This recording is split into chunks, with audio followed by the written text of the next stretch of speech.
She arrived at the medical outpost carrying nothing but a worn duffel bag and the smell of highway coffee still clinging to her jacket. No credentials, no clearance badge, just a niece, in the middle of winter, come to see a dying man. Then the world exploded. Fire bloomed orange against white snow. The communications tower buckled and fell like a severed spine. Soldiers scrambled for weapons they couldn't reach fast enough. When the first defensive position went silent, no one understood what was happening until a single, precise crack echoed from the frozen ridge above. Then another, and the entire base realized someone out there was hunting the hunters. The shuttle dropped Melisa Corona at checkpoint Alpha just before noon. Her breath hung in the air like smoke. She wore civilian clothes, faded jeans, a heavy parka with torn lining, hiking boots still dusty from the long drive north. The scarf tucked into her collar was frayed at the edges, something she'd grabbed from a gas station 2 states back. Northern Medical Outpost 17 sat in a valley carved between 2 massive ridgelines. Modular buildings half buried under snowdrifts. 43 personnel stationed here for trauma stabilization and field research. Nothing classified. Nothing worth dying for. Long rotations watching IV drips and counting supply inventories until the next medevac arrived. She signed the visitor registry with stiff fingers. The guard at the checkpoint, Corporal Liu, her badge red, barely glanced at the paperwork. She looked tired, maybe mid-20s, eyes hollow from back-to-back shifts in the cold. "Richard Hawkins is in Ward C," Liu said, pointing past the generator building. "Third structure past the storage depot." Melisa nodded. She already knew where it was. She'd memorized the facility layout from satellite images 3 days ago, tracing evacuation routes, identifying blind spots in the perimeter. Old instincts, muscle memory. Her uncle didn't know she still operated that way. The snow crunched beneath her boots. Midday light turned everything colorless and flat. She passed 2 medics hauling oxygen canisters, their conversation breaking apart in the wind. One made a joke about the cafeteria food. The laughter sounded fragile, distant. She found Richard in Ward C, connected to machines that beeped with mechanical patience. He didn't hear her enter. She stood in the doorway for a moment, watching the shallow rise and fall of his chest, the way his weathered hands rested motionless on the thin blanket. The man who taught her to read animal tracks, who showed her how to calculate wind drift with nothing but a wet finger and instinct. "Still sleeping through everything," she said softly. Dr. Nakamura turned from adjusting an IV line, his expression carefully neutral. "Miss Corona, I wasn't expecting you until tomorrow. Changed my plans." She'd actually moved the visit up after monitoring weather patterns and intercepting encrypted chatter on frequencies that shouldn't have been active in this region. Something felt wrong. She couldn't articulate it yet, but the static had teeth. Nakamura gestured toward Richard. "His vitals are stable for now. The pneumonia is responding to treatment, but his age and medical history complicate things. The next 48 hours are critical."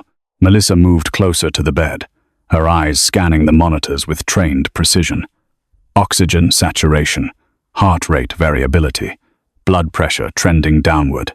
She noticed the backup generator light was amber instead of green. The emergency oxygen tank in the corner had a pressure gauge reading in the yellow zone. Nakamura saw her noticing. "I know. We've put in 3 requisition orders for replacement equipment. Supply chain issues." She said nothing, but filed it away. Insufficient redundancy. If the power failed during a crisis, they'd have maybe 20 minutes before life support became a manual operation. Dr. Nakamura checked his watch. "I have rounds. There's a chair by the window if you want to stay. Visiting hours are flexible, given the circumstances." He left. The door hissed shut. Melisa sat in the rigid plastic chair and watched her uncle breathe. Outside the window, the outpost was operating at half speed, shift rotation happening. Medical staff moved between buildings, shoulders hunched against the wind. Someone was working on a satellite dish, tools glinting in the weak sunlight. She walked the perimeter an hour later, hands buried in her pockets, playing the role of a restless visitor stretching her legs. But her eyes worked differently. She catalogued defensive weaknesses, measured angles from the ridgeline, noted where snowdrifts created concealment. The security fence was chain link, rusted at the posts. 2 watchtowers flanked the main approach, but only one had visible personnel. The eastern tower sat empty, its access ladder crusted with ice. She passed the motor pool. 3 ambulances parked in formation, one with a flat tire, and no spare visible. The fuel depot sat behind minimal security, diesel drums stacked under a corrugated roof, no guard stationed during daylight hours. The northern ridge loomed over everything, pine trees bent under snow loads, rock formations jutting through like broken teeth. Elevation maybe 500 feet above the outpost floor. Perfect overwatch.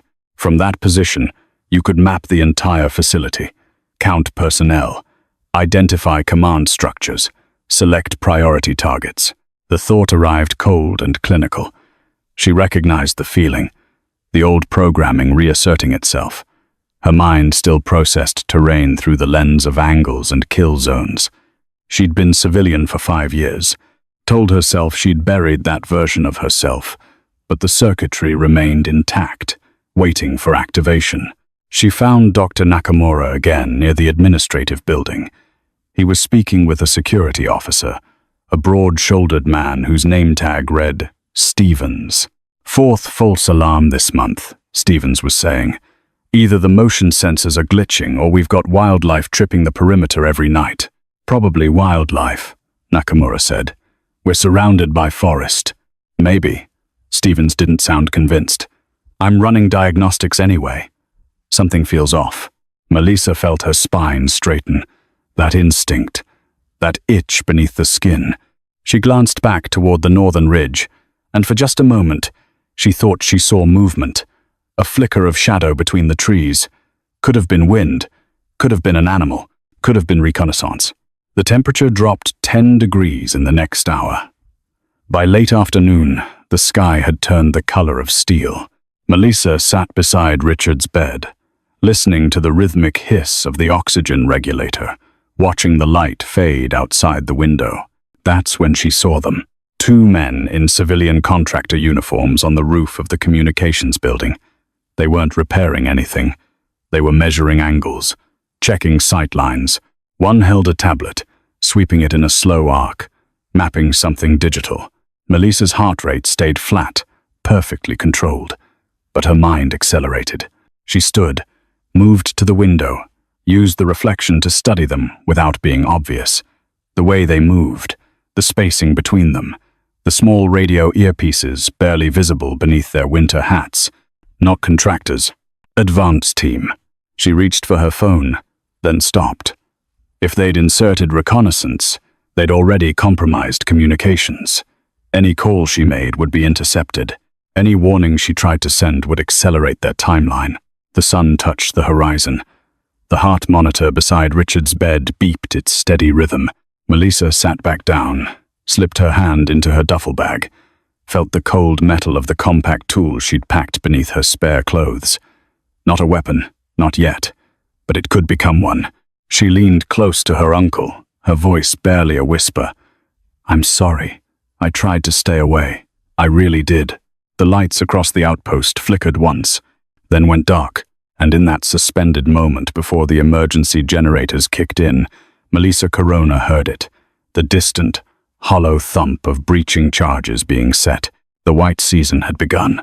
The shuttle's engine noise faded into the wind, leaving Melisa alone at the checkpoint with her duffel bag and the weight of a decision she'd been avoiding for 3 weeks. The call had come on a Tuesday. Richard's doctor, clinical and careful with his words, explaining that pneumonia had settled into her uncle's lungs like an unwelcome guest that refused to leave.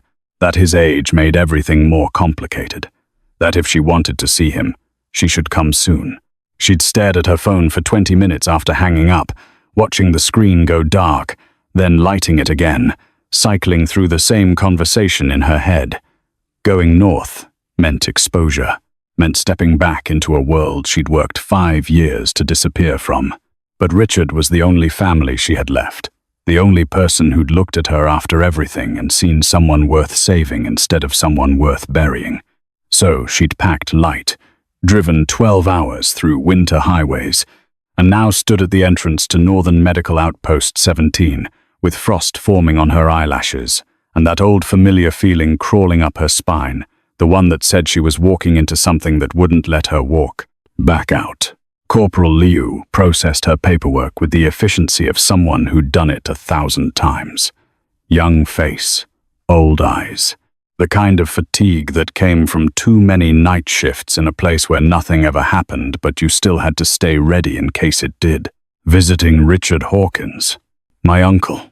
Liu's expression softened slightly. Ward C, third building past the storage depot. Dr. Nakamura's been handling his care. He's good. Your uncle's in solid hands. Melisa nodded, shouldered her bag, and walked into the outpost proper. The wind cut through her jacket immediately, that particular kind of northern cold that found every gap in your clothing and reminded you that nature didn't care about your comfort.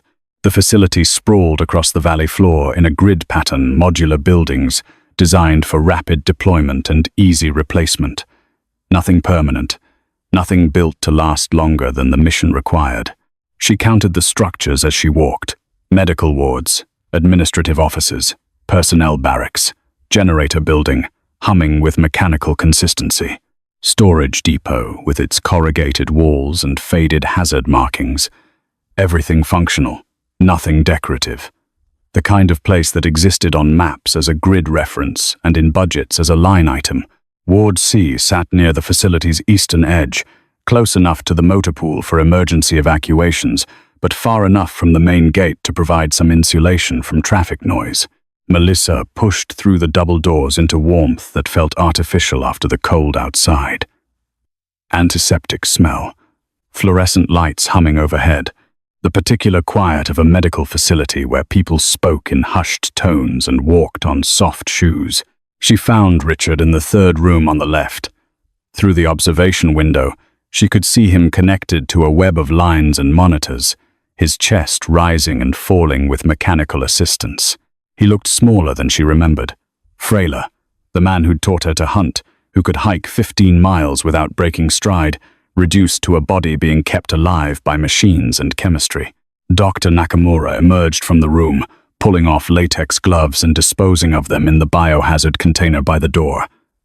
He was younger than she'd expected from his voice on the phone. Maybe 40, wire-rimmed glasses and the careful posture of someone who spent long hours bent over patients. Miss Corona, he extended his hand. We spoke on the phone. I'm glad you made it safely. His handshake was firm but not aggressive. Professional. She'd shaken hands with men who tried to prove something with their grip. Nakamura wasn't one of them. How is he? Stable for now.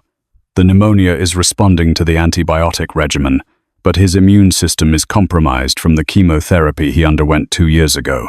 His lungs are working at about 60% capacity, and we're supplementing with oxygen to keep his saturation levels acceptable. Melisa watched Richard through the glass. What's the prognosis? The next 48 hours are critical. If we can keep the infection from spreading and avoid any complications, he has a good chance of recovery. But at his age, with his medical history, there are no guarantees. I won't lie to you, this could go either way. She nodded slowly, processing the information the way she'd been trained to process mission briefings. Identify the variables, calculate the probabilities, plan for contingencies. Can I sit with him? Of course. Visiting hours are flexible given the circumstances.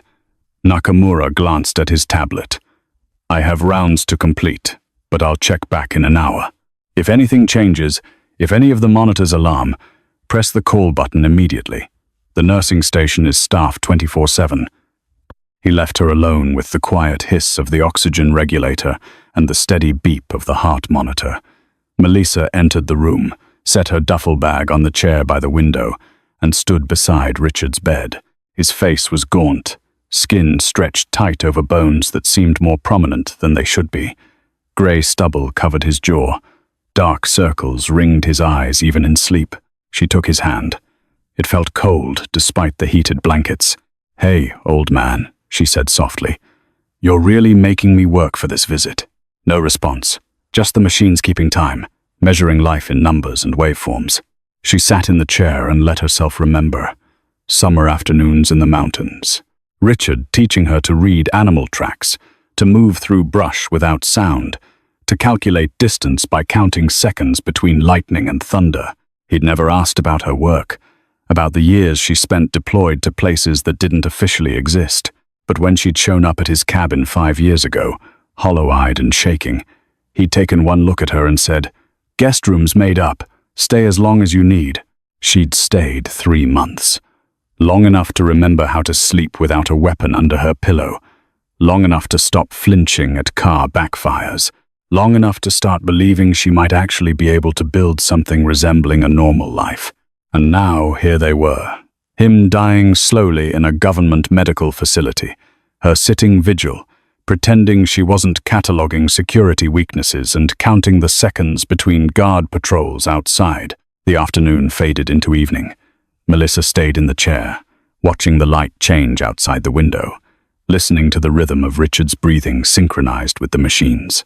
Medical staff came and went, nurses checking vitals, a respiratory therapist adjusting the oxygen flow, Dr. Nakamura returning to examine the latest blood work results.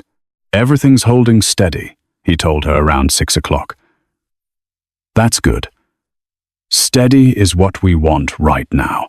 After he left, Melisa finally stood and stretched muscles that had gone stiff from sitting. She walked to the window and looked out at the outpost. Lights were coming on across the facility as darkness settled over the valley. Sodium vapor lamps casting everything in shades of amber and shadow. Personnel moving between buildings, just silhouettes against lit windows. That's when she saw them. 2 men on the roof of the communications building. They wore contractor uniforms, high-visibility vests over winter jackets, hard hats, tool belts, standard maintenance crew appearance. But they weren't maintaining anything. Melisa's eyes narrowed. One man held a tablet, moving it in a slow, horizontal sweep. The other was on his knee at the roof edge, not working on equipment but looking down, measuring angles with his hands in a gesture she recognized immediately. They were mapping fields of fire, identifying overlapping coverage zones, planning how to suppress the facility's response capability. She stepped back from the window, putting herself in shadow while keeping them in her line of sight. Watched them work for 3 minutes. The way they moved had that particular economy of motion trained operators trying to look untrained. The spacing between them was too perfect. The way they communicated without speaking, just hand signals half hidden behind casual gestures. Her heart rate stayed controlled, locked at resting tempo through pure discipline. But her mind was already accelerating, running calculations she'd promised herself she'd never run again. Reconnaissance team, advance element, which meant an assault force was already in position, probably on the northern ridge where they'd have elevation advantage and concealment. The contractors were marking targets, confirming approach routes, identifying response times. They wouldn't do this hours before an operation. They'd do it minutes before. She pulled her phone from her pocket, started to dial the security office, then stopped. If they'd inserted reconnaissance, they'd already compromised communications. Any call she made would be intercepted or jammed. Any warning she tried to send would just accelerate their timeline. Her hand drifted to her duffel bag. Beneath the spare clothes and toiletries, wrapped in a towel at the bottom, was a compact multi-tool she'd carried since her final deployment. Not a weapon exactly, but something that could become one with the right leverage and the right target. She pulled the chair closer to Richard's bed, sat down, and kept her body language relaxed while her eyes tracked every movement outside the window. The 2 contractors finished their survey and climbed down from the roof using the external ladder. They didn't head toward the contractor staging area. They walked toward the perimeter fence, toward the shadows between buildings where security cameras had blind spots. Melisa checked her watch. 18:43 hours. Sunset had been at 17:30. Full darkness in approximately 15 minutes. If they were going to move, they'd do it in that transitional period when visibility was compromised but people were still adjusting to night operations. The lights across the outpost flickered. Just once. So brief most people probably didn't notice. But Melisa noticed. She stood, moved to the window, and saw the contractors were gone, vanished into the spaces between buildings. And on the northern ridge, just barely visible against the darkening sky, she caught a reflection. Glass or metal. Something that shouldn't be there, catching the last light. She went to Richard's bedside, leaned close.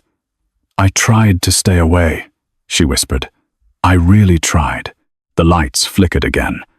This time they stayed off for 2 full seconds before the emergency circuits engaged, bathing everything in red emergency lighting. Then the windows shook. A deep, resonant boom that Melisa felt in her chest before she heard it. The concussion of high explosives hitting the generator building. She was already moving as the second explosion hit. This one closer, taking out the communications tower. The third explosion was right on top of the second. A staggered pattern designed to create maximum confusion and damage. The alarms started screaming. The heart monitor beside Richard flatlined as it lost power, then switched to battery backup with a different tone. Emergency lights strobed down the hallway. Somewhere in the distance, someone was shouting orders. Melisa grabbed her duffel bag, dumped the contents on the floor. Spare clothes scattered. The multi-tool gleamed in the red light. She picked it up, flipped out the blade, and moved to the door. Through the observation window, she could see medical staff running in the hallway, confusion and panic in their movements. No training for this. They were doctors and nurses, not soldiers. They didn't know how to respond to a coordinated assault. Gunfire erupted outside. Sharp cracks of rifle fire, then the heavier thump of something automatic. The windows rattled again. Someone screamed. Melisa's mind went cold and clear. The fear that had been coiling in her chest for years, the fear of becoming that person again, evaporated. Not because she'd conquered it, because there wasn't time for it anymore. She assessed the room. One door to the hallway, one window facing the exterior courtyard. Richard's medical equipment attached to battery backup, good for maybe 3 hours. The room itself was 12 by 14 feet. Standard hospital furniture. No defensible positions. The hallway was chaos. She stepped out, moved against the wall, let the panicked staff flow past her. A nurse grabbed her arm. "We need to evacuate. We need to—" "Where's security?" Melisa cut through the panic with command voice. "I don't know." The guards were heading toward the main gate when more gunfire. Closer now, the distinctive sound of breaching charges on metal doors. They were already inside the perimeter, moving through the facility with professional precision. Melisa pulled the nurse close. "Listen to me. Get everyone who can move into Ward B. It's the most interior location. Barricade the doors. Turn off all the lights. Stay quiet. Do you understand?" The nurse nodded, eyes wide. "Go. Now." The woman ran. Melisa moved in the opposite direction, toward the sound of gunfire, toward the systematic dismantling of the outpost's defenses. She passed 2 security guards who'd set up a position at the end of the hallway. They had pistols drawn, hands shaking, looking at each other like they were hoping someone else would tell them what to do. "Fall back," she told them. "You're exposed here. Fall back to the internal corridors and establish a defensive line." "Who are you?" one of them demanded. "Someone who's done this before." "Fall back." They hesitated, then retreated. Melisa continued forward, reached the intersection where Ward C connected to the main corridor. She could see the exterior doors at the far end.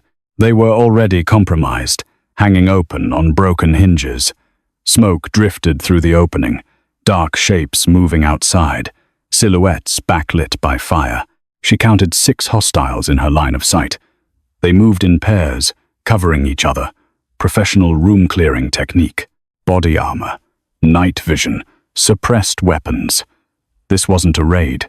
This was a precision extraction operation, and the only thing they'd come to extract was in the room behind her. Melisa moved back to Ward C, her mind running through options. She had a multi-tool and training. They had automatic weapons and numbers. Direct confrontation was suicide. but she didn't need to win. She just needed to delay them long enough for someone outside this facility to realize communications were down and send a response force. She started pulling equipment from the supply closet. IV stands, oxygen tanks, biohazard containers. Not weapons, but obstacles. She positioned the IV stands at angles in the hallway, creating a maze that would slow movement and force attackers into predictable channels. The oxygen tanks she placed at strategic intervals, potential improvised explosives if she could trigger them correctly. The biohazard containers she dragged into doorways, creating physical barriers that would require time to clear. Every second of delay multiplied her advantage. She heard boots in the main corridor, moving fast.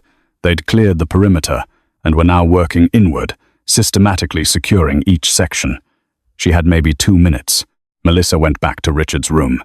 He was still unconscious, still breathing with mechanical assistance, completely unaware that his niece was preparing to do things she'd sworn she'd never do again. She pulled a fire extinguisher off the wall, tested the weight, positioned herself beside the door with the extinguisher raised like a club. The footsteps grew louder, closer, then stopped. A voice in the hallway, male, speaking quietly. Multiple rooms, split coverage. Clear each one. They were right outside. Melisa controlled her breathing. In through the nose, out through the mouth. Heart rate dropping to that cold place where fear didn't exist, where there was only the mechanical execution of violence. The door to the room next to Richard's opened. She heard them clearing it, fast but thorough. Then they moved to the next room. One more room and they'd reach her. She adjusted her grip on the fire extinguisher, counted the seconds, measured the distance, calculated the angle of attack. The door handle to Richard's room turned. Melisa didn't wait for them to enter. She hit the discharge trigger on the extinguisher and shouldered the door open, blasting a cloud of chemical suppressant directly into the faces of the 2 operators in the hallway. They stumbled back, visibility gone, and Melisa swung the canister in a tight arc that connected with the first man's weapon, knocking it down. She dropped the extinguisher and grabbed the operator's rifle before he could recover. Didn't try to take it away, just controlled the muzzle, kept it pointed at the floor, and drove her knee into his solar plexus. He went down, gasping. The second operator was recovering, bringing his weapon up. Melisa released the rifle, dove back into Richard's room, and slammed the door. Bullets punched through the door frame as she rolled behind the medical equipment. She'd bought maybe 30 seconds. They'd regroup, call for backup, and breach the room with overwhelming force. She needed a better position, needed weapons, needed to be somewhere else. The window. Melisa grabbed Richard's bed, wheeled it away from the wall, and yanked open the window. Freezing air poured in. The courtyard below was chaos, smoke, fire, figures moving in tactical formation. But beyond that, across the open ground, she could see the administrative complex. And in the administrative complex, according to the facility map she'd memorized, was the armory. She looked back at Richard, unconscious, vulnerable, connected to machines that kept him breathing. "I'll come back," she promised. Then she climbed out the window and dropped into the night. The snow cushioned her landing, but she still felt the impact in her knees. She rolled, came up in a crouch, and sprinted for the nearest building.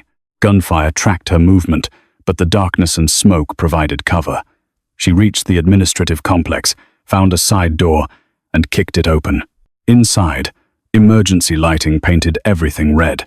The facility was being systematically shut down, cut off from the outside world. She moved through corridors she'd memorized from satellite images, following the path to the armory. The door was locked, heavy steel with an electronic keypad that was now offline. Melisa examined the frame, found the emergency mechanical release, and used her multi-tool to trigger it. The lock disengaged with a heavy clunk.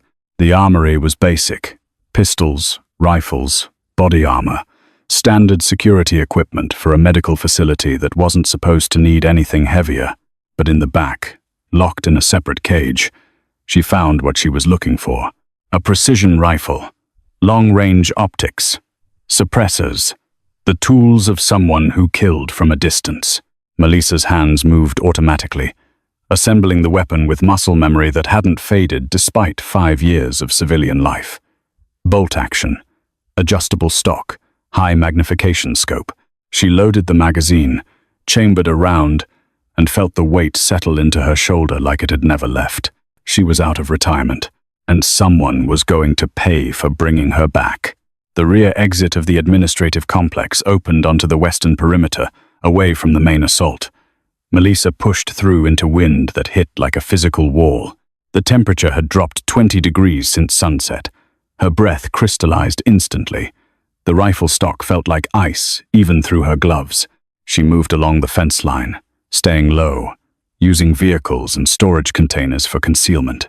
The outpost behind her was fully engaged, now sustained gunfire, the crump of grenades, shouted commands in multiple languages. The attackers were professionals, but they weren't trying for stealth anymore. They had control, and they knew it. Melisa reached the northern perimeter, where the fence met the tree line. The wire had been cut, a clean vertical slice that folded back like a door. Their entry point. She slipped through and started climbing. The ridge rose 500 feet above the valley floor at a steep angle. Pine trees provided handholds, but their branches were laden with snow that dumped on her with every contact. Her civilian clothes were inadequate. The cold seeped through her jacket, into her joints, slowing her movements. But she kept climbing, using terrain features she'd mapped from memory, following a path she'd plotted hours ago without knowing she'd actually need it. 20 minutes into the climb, her legs were screaming.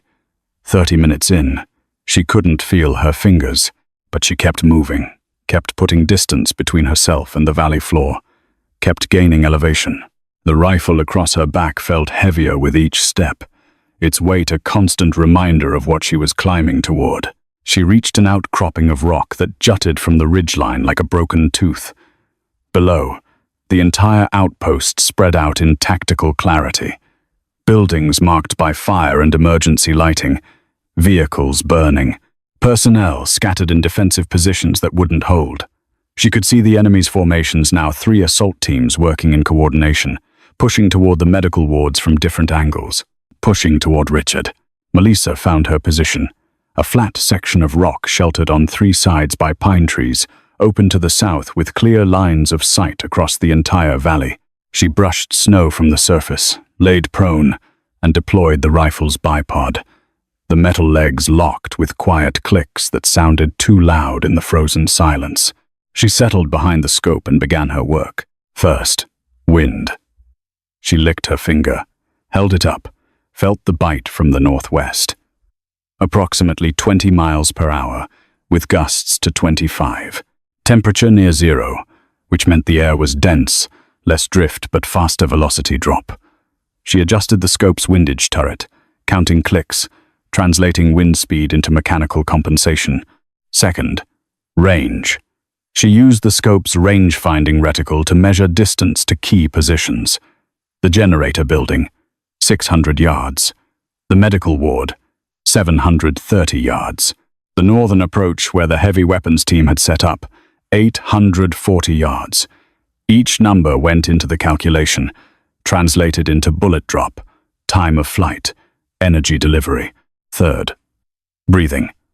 She slowed her respiration, found that space between heartbeats where the body went perfectly still.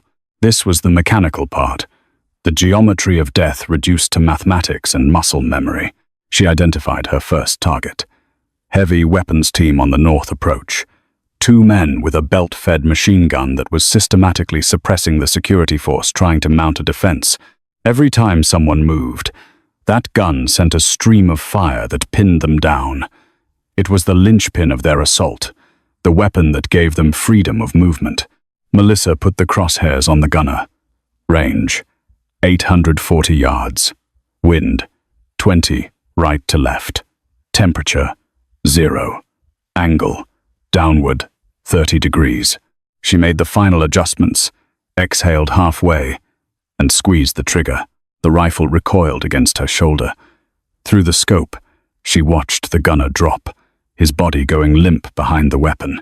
The assistant gunner looked around, confused, not understanding what had happened. He started to reach for the gun, Melisa cycled the bolt, chambered another round, adjusted for the new target's position. Squeezed. The assistant gunner fell beside his partner. The machine gun went silent. Below, the outpost's defenders realized something had changed. The suppressing fire that had kept them pinned was gone. They started moving, reorganizing, establishing better positions. But the enemy was already adapting. She watched their squad leaders directing fire toward the ridge, trying to identify her position. Melisa shifted her aim to the next priority target, a tactical element preparing to breach the medical ward with explosives. 3 men stacked on the door, one holding a breaching charge. She put the crosshairs on him first. The shot dropped him before he could set the charge. The other 2 scattered, looking for cover, not understanding where the threat was coming from. She tracked the second man, led him slightly to account for his movement, and fired. He went down in the snow. The third man made it to cover behind a supply container. Smart. But he'd pinned himself in a position with no exit. He wasn't a threat anymore. She worked methodically through the enemy positions, picking targets based on tactical priority. The weapons teams first, then the squad leaders trying to coordinate the assault, then the spotters calling in fire missions. Each shot was a calculation, a mechanical problem solved with mathematics and trigger control. She'd been shooting for maybe 8 minutes when she felt it. That old sensation, like pressure behind her eyes. Someone was watching her. Someone who understood what they were seeing. Through the scope, she tracked across the valley to a position near the motor pool. A figure in tactical gear was standing perfectly still, not taking cover like everyone else, just looking up at the ridge, looking directly at her position. Even at this distance, even through the scope's magnification, she recognized the posture, the way he stood, the particular angle of his head when he was reading terrain. Marcus Chen, her former spotter. The man who'd spent 3 years lying beside her in positions like this, calling wind and distance, keeping her alive while she did the killing. The man who'd been listed as transferred to another unit when she'd gone dark, but who she'd always suspected knew more about her disappearance than he should. She watched him reach for his radio, watched him speak into it, gesturing toward her position. He'd identified her, not just that there was a sniper on the ridge, but who that sniper was. He knew her technique, her signature, the particular way she sequenced her shots. The assault force immediately shifted tactics. Fire teams stopped advancing and took cover. They weren't hunting the outpost anymore. They were hunting her. Melisa saw the mortar team set up behind the burning generator building. 2 men, working fast, professional efficiency. They dropped the base plate, locked in the tube, started feeding rounds. Marcus was calling the corrections, adjusting fire based on where he'd seen her muzzle flash. She had maybe 30 seconds before the first round landed. She shifted position, low-crawled 20 feet east to a secondary location she'd identified earlier. The first mortar round hit her previous position with a crump that shook snow from the trees. Shrapnel screeched through the air where she'd been lying. The second round hit closer. They were walking the fire, bracketing her position. The third round would be danger close. Melisa lined up the shot on the mortar team. Longer range now, over 900 yards, and they were partially concealed behind the building's wreckage. Difficult shot, but they were adjusting for another round, and if they fired again, they'd be accurate enough to either kill her or force her off the ridge. She aimed for the gunner's center mass, accounted for the increased range and the gusting wind, and fired. The round hit high, catching him in the shoulder instead of the chest. He spun and went down, but he wasn't dead. His partner grabbed the mortar tube, trying to reposition. Melisa cycled the bolt, adjusted her aim, and fired again. This time the round found its target. The assistant gunner collapsed, and the mortar tube toppled sideways into the snow. But the damage was done. They knew where she was now, and Marcus was directing fire from multiple positions, trying to suppress her, trying to force her to either retreat or expose herself. She couldn't stay here, but she couldn't leave either. Richard was still down there, still vulnerable, still the objective they'd come to secure. If she retreated, they'd achieve their mission. If she stayed, they'd eventually land a shot that ended her. Through the scope, she found Marcus again. He was still near the motor pool, still directing operations, still the tactical brain coordinating their assault. He was using the vehicles for cover, moving between them, never staying exposed for more than a few seconds. But Melisa knew him, knew how he thought, knew his patterns. She watched him move, counted the timing. 3 seconds behind the first vehicle. Move. 4 seconds behind the second. Move. 5 seconds behind the third. He was varying his exposure time. Good tactical discipline. But there was still a rhythm to it. She put the crosshairs on the gap between 2 vehicles and waited. Marcus stepped into the open. She led him, accounting for his movement and the distance. Her finger tightened on the trigger, then stopped. She couldn't do it. 5 years ago, she'd walked away from this life because she'd been ordered to kill civilians who'd witnessed an operation. She'd refused, been declared Kia, and vanished. The whole reason she was trying to build something different was because she'd drawn a line. And Marcus, for all his tactical proficiency, had been her partner, had kept her alive, had probably covered for her disappearance instead of reporting what he suspected. The crosshairs drifted off target. Marcus disappeared behind cover, and Melisa realized her hesitation had cost her. More enemy personnel were moving up the ridge now, coming for her position. She could hear them in the trees below, the crunch of boots in snow, the rustle of equipment. They'd be on her in minutes. She started to reposition when the smoke hit. Heavy white smoke, deployed from canisters on the valley floor, rolling up the ridge in thick clouds that cut visibility to almost nothing. They were screening their advance, taking away her primary advantage. Melisa pulled back from her firing position, grabbing the rifle, preparing to move. But through the scope, in the last seconds before the smoke obscured everything, she saw Marcus step out from behind the vehicles again. This time, he wasn't directing fire. He was walking toward the medical ward, toward Richard's building, with a small tactical team behind him. He was going to complete the mission personally. She had one shot, one chance. Through smoke that was getting thicker by the second, at a target that would be completely obscured in moments, at a range where the margin of error was measured in inches. She dropped back into position, settled behind the scope, and looked at white nothing. Visibility was gone, but she knew the terrain, knew the distance, knew where Marcus would be based on his direction and pace.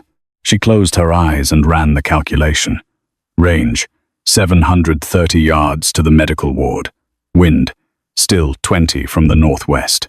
Temperature, still near zero. But now she was adding a new variable, shooting through smoke, with no visual confirmation of the target. This was what Marcus had called a ghost shot during training. A shot based entirely on mathematics and faith. You calculated where the target would be based on their last known position and rate of movement. You adjusted for environmental factors. Then you squeezed the trigger and trusted the geometry. She opened her eyes, put the crosshairs where Marcus should be if he'd maintained his pace and direction, adjusted for the wind she couldn't see but could feel, accounted for the bullet drop over distance, exhaled halfway, held the trigger slack at the breaking point, and fired. The rifle cracked. The shot disappeared into white smoke. Melisa cycled the bolt and waited, still looking through the scope at nothing, having no idea if the shot had connected or if she'd just announced her position for no gain. The smoke started to clear, pulled apart by the wind. Shapes emerged. Buildings, vehicles, bodies on the ground, and near the medical ward entrance, a tactical team standing over a fallen figure, their weapons lowered, their posture confused and defensive. Marcus Chen lay in the snow, motionless. The assault force broke. It happened fast, the way organized forces collapse when their command structure is decapitated. Without Marcus directing operations, without their heavy weapons teams providing suppression, without the tactical coordination that had made them effective, they were just individual operators in a hostile environment with no extraction plan. They started falling back, moving toward the perimeter breach, covering each other in fighting retreat. Melisa tracked them through the scope, but didn't fire. They were leaving. The threat was neutralizing itself. She watched until the last hostile silhouette disappeared into the tree line. Then she safed the rifle, secured the bolt, and started the descent. The climb down was harder than the climb up. Her body was shutting down from cold and adrenaline crash. Her hands shook so badly she could barely grip the tree branches. Twice she slipped, caught herself, kept moving. The rifle across her back felt like it weighed 100 pounds. She reached the valley floor just as external security forces arrived, helicopters thundering overhead, searchlights cutting through the smoke, QRF teams deploying in tactical formation. They were too late to help but perfectly timed to secure the aftermath. Melisa bypassed them, staying in the shadows, moving through the chaos toward the medical ward. The building had taken damage, windows blown out, walls pocked with bullet impacts, but it was still standing. She found the side entrance she'd exited from hours ago and climbed back through the window into Richard's room. He was still there, still unconscious, still breathing. The machines had stayed on battery power, still beeping their mechanical reassurance that life continued. Dr. Nakamura appeared in the doorway, looking exhausted and shocky. "We thought you'd been?" He saw the rifle and stopped talking. "Is he stable?" Melisa asked. Nakamura pulled himself together, moved to Richard's bedside, checked the monitors. "Yes, vitals are holding. The oxygen supply maintained throughout. He's stable." Melisa nodded, feeling something crack inside her chest. She'd kept him alive. She'd done what she came here to do. But the cost was written in the bodies outside, in the smoke still drifting through the facility, in the fact that she'd just announced to anyone paying attention that Melisa Corona wasn't dead. Security forces found her 20 minutes later. They didn't arrest her, but they didn't let her leave either. She sat in an interrogation room that smelled like burnt coffee while men in different uniforms asked careful questions and took very detailed notes. She told them the truth, mostly. Former military, specialized training, had noticed the reconnaissance team and taken appropriate action when the assault began. She didn't mention being declared Kia, didn't mention the operations that had made her someone worth declaring dead, didn't mention that Marcus Chen had been her partner, not just her target. They processed her answers with bureaucratic efficiency, took her fingerprints, photographed her, logged the rifle as evidence, told her she'd need to remain available for additional questioning. "Am I being charged with anything?" she asked. The senior investigator, a man with iron-gray hair and eyes that had seen too much, looked at her for a long moment. "You saved lives tonight, but you also appeared out of nowhere with specialized skills and equipment. We'll need to verify your identity and determine if there are any complications." Complications. That was one word for it. They let her see Richard before they transported him to a larger facility with better security and intact infrastructure. He was awake for the first time in days, weak but conscious. "Hey, old man," she said, sitting beside his bed. His voice was barely a whisper. Heard there was some excitement. "Little bit. You okay?" She laughed, though it hurt. "That's my line." He squeezed her hand with what little strength he had. "You did good, kid. Whatever it was." She stayed until they loaded him into the medical helicopter, watched it lift off into the grey dawn, rotors beating against cold air, carrying away the only family she had left. When she turned around, 2 men in dark suits were waiting. Not military, not local law enforcement. Federal, probably intelligence. "Miss Corona," the taller one said, "we need to talk about your service record.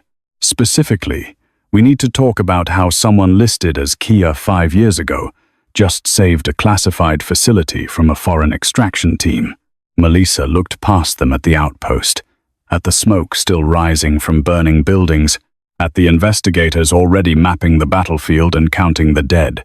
She'd tried to leave this world behind, had almost convinced herself she could be someone else, but the world had found her anyway, and now everyone knew she was alive. "Yeah," she said quietly. "I figured you would." The white season had passed, but winter was just beginning.